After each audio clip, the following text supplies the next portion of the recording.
Bonsoir à toutes et à tous, bienvenue sur ce plateau de Flash. Voici les brèves de ces jours-ci. Au moins 4 soldats maliens ont été tués dimanche lors d'une attaque menée par un groupe armé dans le nord-ouest du pays, à proximité de la frontière mauritanienne.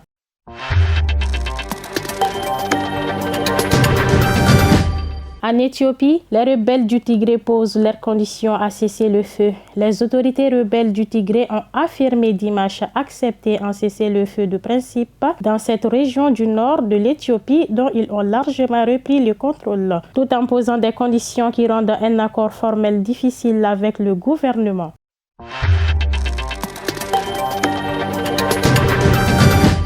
Le débat sur la vaccination obligatoire des soignants contre le Covid-19 se poursuit, alors que l'exécutif doit multiplier dès ce lundi des consultations, notamment autour de cette question. France 24 a interrogé des soignants qui refusent d'être vaccinés.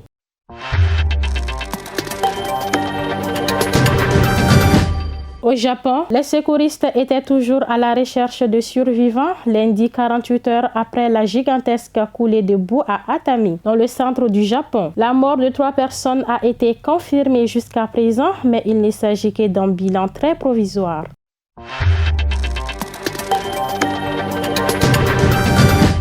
Aux États-Unis, le président américain Joe Biden a convié à la Maison-Blanche un millier de soignants, militaires et employés de première ligne contre le Covid-19 pour une fête de l'indépendance, placée sous le signe du rétablissement du pays face au coronavirus. Il a toutefois prévenu que le Covid-19 n'était pas encore vaincu et appelé les Américains à se faire vacciner. Ainsi prend fin cette édition. Merci bien de l'avoir suivi. Bonsoir.